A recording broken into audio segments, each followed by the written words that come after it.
नमस्कार प्रिय दर्शकों, आप सभी को राधे राधे। आप देख रहे हैं कृष्णा ज्ञानोदय। मैं कृष्णा। बता दें कि चल रही 21 दिवसीय श्रीमद् भगवत गीता ज्ञान यज्ञ में आप सभी का स्वागत एवं अभिनंदन वंदन है। तो आज हम प्रवेश करने वाले हैं चतुर्दश दिवस और पाठ करेंगे द्वादश अध्याय का। आप सभी मित्र एवं बंधुओं हमारे साथ पाठ कीजिए। ओम श्री गणेशाय नमः। ओम श्री सरस्वत्यै नमः। ओम श्री वेदपुरुषाय नमः। अथ श्रीमद्भगवद्गीता अथ द्वादशोऽध्यायः।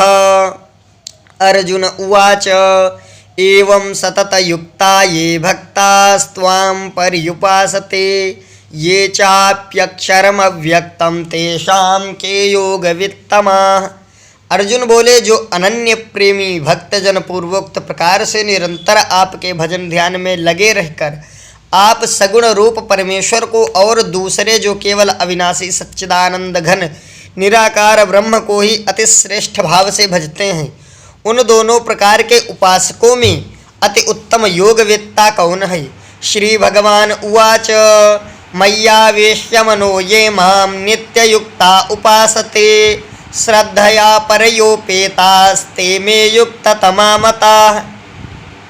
श्री भगवान बोले, मुझ में मन को एकाग्र करके और निरंतर मेरे भजन ध्यान में लगे हुए जो भक्तजन अतिशय श्रेष्ठ श्रद्धा से युक्त होकर मुझ सगुण परमेश्वर को भजते हैं, वे मुझको योगियों में अति उत्तम योगी मान्य हैं।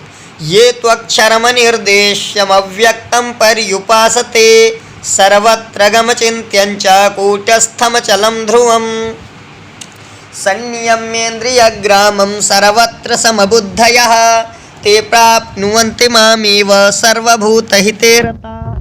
परंतु जो पुरुष इंद्रियों के समुदाय को भली प्रकार वश में करके मन बुद्धि परे सर्वव्यापी अकथनीय स्वरूप और सदा एकरस रहने वाले नित्य अचल निराकार अविनाशी सच्चिदानंद घन ब्रह्म को निरंतर एक ही भाव से ध्यान करते हुए भजते हैं, वे संपूर्ण भूतों के हित में रत और सब में समान भाव वाले योगी मुझको ही प्राप्त होते हैं। क्लेशोधिकतरस्तेषाम् अव्यक्तासक्त चेतसाम् अव्यक्ता हि गतिर्दुःखं देहवद्भिरवाप्यते। उन सच्चिदानंद घन निराकार ब्रह्म में आसक्त चित्त वाले पुरुषों के साधन में परिश्रम विशेष, क्योंकि देहाभिमानियों के द्वारा अव्यक्त विषयक गति दुख पूर्वक प्राप्त की जाती है। ये तो सर्वाणि कर्माणि मयि सन्न्यस्य मत्पराः अनन्येनैव योगेन मां ध्यायन्त उपासते। परंतु जो मेरे पारायण रहने वाले भक्तजन संपूर्ण कर्मों को मुझ में अर्पण करके मुझ सगुण रूप परमेश्वर को ही अनन्य भक्ति योग से निरंतर चिंतन करते हुए भजते हैं, तेषामहं समुद्धरता मृत्यु संसार सागरात् भवामि न चिरात् पार्थ मय्यावेशित चेतसाम्। हे अर्जुन, उन मुझ में चित्त लगाने वाले प्रेमी भक्तों का मैं शीघ्र ही मृत्यु रूप संसार समुद्र से उद्धार करने वाला हूँ। मय्येव मन आधत्स्व मयि बुद्धिं निवेशय निवसिष्यसि मय्येव अत ऊर्ध्वं न संशयः। मुझ में मन को लगा और मुझ में ही बुद्धि को लगा, इसके उपरांत तू मुझ में ही निवास करेगा, इसमें कुछ भी संशय नहीं है। अथ चित्तं समाधातुं न शक्नोषि मयि स्थिरम् अभ्यास योगेन ततो मामिच्छाप्तुं धनंजय। यदि तू मन को मुझ में अचल स्थापन करने के लिए समर्थ नहीं है तो हे अर्जुन, अभ्यास रूप योग के द्वारा मुझको प्राप्त होने के लिए इच्छा कर। अभ्यासेप्य समर्थोसि मत्कर्म परमो भव मदर्थमपि कर्माणि कुर्वन् सिद्धिम् अवाप्स्यसि। यदि तू उपर्युक्त अभ्यास में भी असमर्थ है तो केवल मेरे लिए कर्म करने के ही पारायण कर हो जा। इस प्रकार मेरे निमित्त कर्मों को करता हुआ भी मेरी प्राप्ति रूप सिद्धि को ही प्राप्त होगा। अथैतदप्यशक्तोषि कर्तुं मद्योगमाश्रितः सर्वकर्म फल त्यागम ततः कुर्यतात्मवान्।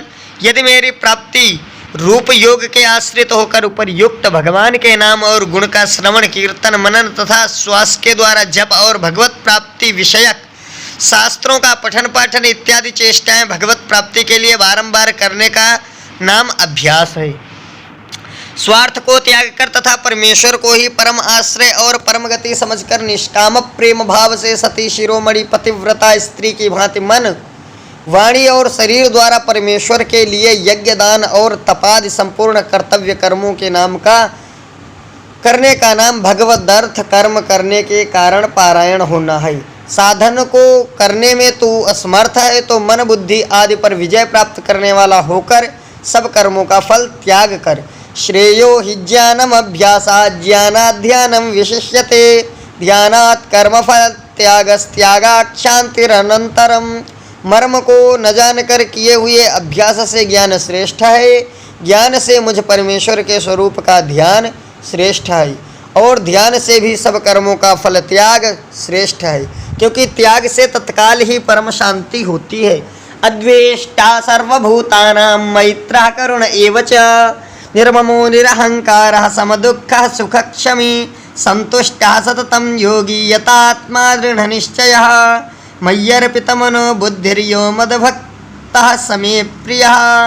जो पुरुष सब भूतों में द्वेष भाव से रहित, स्वार्थ रहित, सबका प्रेमी और हेतु रहित, दयालु है तथा ममता से रहित, अहंकार से रहित, सुख दुखों की प्राप्ति में सम और क्षमावान है, अर्थात अपराध करने वाले को भी अभय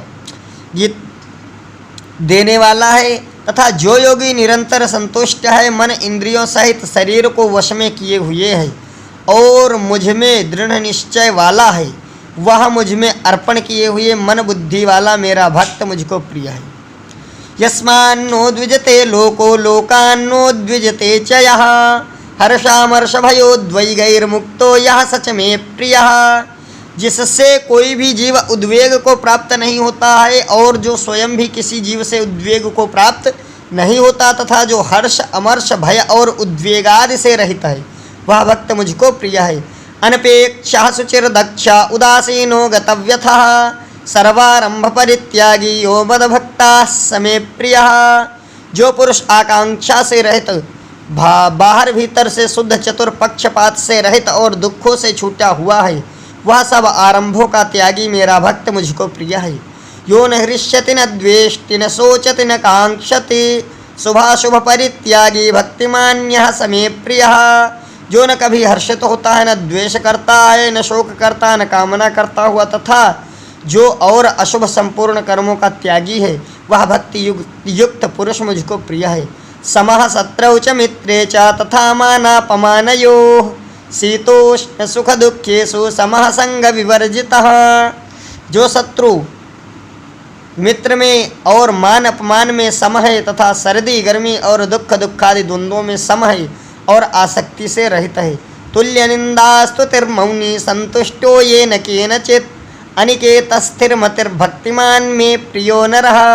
जो निंदा स्तुति को समान समझने वाला, मननशील और जिस किसी प्रकार से भी शरीर का निर्वाह होने में सदा ही संतुष्ट है और रहने के स्थान में ममता और आसक्ति से रहित है, वह स्थिर बुद्धि भक्तिमान पुरुष मुझको प्रिय है।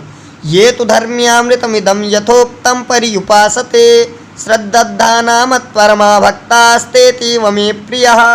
परंतु जो श्रद्धा युक्त पुरुष मेरे पारायण होकर इस ऊपर कहे हुए धर्ममय अमृत को निष्काम प्रेम भाव से सेवन करते हैं, वे भक्त मुझको अतिशय प्रिय हैं। ओम तत्सदिति श्रीमद्भगवद्गीतासु उपनिषत्सु ब्रह्म विद्यायां योगशास्त्रे श्रीकृष्णार्जुन संवादे भक्ति योगो नाम 12वादशोऽध्यायः।